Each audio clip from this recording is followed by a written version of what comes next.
فرمایا ولا تباشروهن وانتم عاکفون فی المساجد. آگے ایک اور مسئلہ بیان فرمایا جب تم اعتکاف میں ہو تو عورتوں سے نہ ملو. عام روزے کی حالت میں رات کو عورتیں حلال کر دی گئی، لیکن جب بندہ اعتکاف کی حالت میں ہو، چونکہ اعتکاف ہوتا ہے مسجد کے اندر، تو اعتکاف کی صورت میں آدمی اپنی طبی یا شرعی ضرورت کے علاوہ باہر نہیں جا سکتا، باہر جانے کی اجازت نہیں ہے. طبی ضرورت مقصد ہے کہ انسان کو پیشاب پخانے کی ضرورت آ گئی، اسی طرح شرعی ضرورت غسل فرض ہو گیا، اس کے علاوہ باہر جانے کی اجازت نہیں ہے. تو جب باہر جانے کی اجازت نہیں تو اپنی بیویوں سے ملنے کی بھی بالکل اجازت نہیں. وہاں تم عاکفون فی المساجد، اور تم اعتکاف کی حالت میں ہو مسجد میں. تو مردوں کے لیے سب سے بہترین جگہ اعتکاف مسجد میں ہے، بلکہ مسجد کے علاوہ ان کا اعتکاف ہوتا ہی نہیں ہے مردوں کا. اور سب سے بہترین جگہ اعتکاف کرنے کے لیے جامع مسجد ہے جہاں جمعہ ہوتا ہو. اگر وہ میسر نہیں ہے تو پھر وہ مسجد جس کے اندر 5 وقت کی نماز ہوتی ہو، اگر وہ بھی میسر نہیں ہے تو پھر مسجد میں اعتکاف کرے جہاں 5 وقت کی جماعت نہ بھی ہوتی ہو، وہاں بھی اعتکاف کر سکتا ہے. لیکن مساجد کا لفظ اس لیے بیان فرمایا کہ مسجد بنانے کی غرض یہ ہے کہ اس میں 5 وقت سجدے کیے جائیں، 5 وقت وہاں اللہ کی عبادت کی جائے، لیکن اعتکاف ہو جائے گا.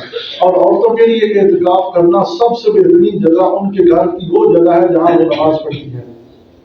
گھر کے اندر جو ہے نا ایک جگہ مخصوص کرنی چاہیے. جیسے ہم گھر بناتے ہیں نا 8-10 کمرے بنا لیے، تو ایک چھوٹا سا کمرہ اور بھی بنانا چاہیے جو عبادت کے لیے مخصوص ہو، کیونکہ حکم ہے کہ نوافل گھر میں پڑھے جائیں. فرائض مسجد میں جا کر ادا کرو، نوافل گھر میں پڑھی جائیں. اسی طرح وہ مخصوص جگہ عورتوں کے لیے ہوگی، عورتیں وہاں اکٹھی ہو کر وہاں نماز پڑھیں. تو عورتوں کے لیے بہترین جگہ گھر کی وہ جگہ ہے جہاں وہ نمازیں پڑھتی ہیں. اور عورت کو کہیں اور جا کر اعتکاف کرنے کی اجازت نہیں. آپ صلی اللہ علیہ وسلم کے زمانے میں عورتیں مسجد میں اعتکاف کرتی تھی. آپ صلی اللہ علیہ وسلم نے فرما دیا نہیں، بیوتہن خیر لہن، ان کے گھر ہی ان کے لیے سب سے بہتر ہے. تو اپنے گھر میں ہی اعتکاف کریں، کسی اور کے گھر میں اعتکاف نہ کریں. عورتوں کے اندر آج کل بڑے جذبات اٹھے ہوئے ہیں دین پر عمل کرنے کے، لیکن وہ مسائل پوچھتے ہیں ان لوگوں سے جن کو مسائل کا خود ہی پتہ نہیں ہوتا. اس لیے عورتوں میں جو جذبات ہیں وہ اپنے گھر تک محدود رکھیں، اپنے گھر کے اندر بھی اعتکاف کریں. کسی اور کے گھر میں اعتکاف کرنے کی اجازت نہیں ہے. اگر اجازت ہوتی تو سب سے پہلے اللہ کے گھر میں ہوتی. آپ صلی اللہ علیہ وسلم نے خود فرما دیا بیوتہن خیر لہن، ان کے گھر ہی ان کے لیے بہترین جگہ ہے.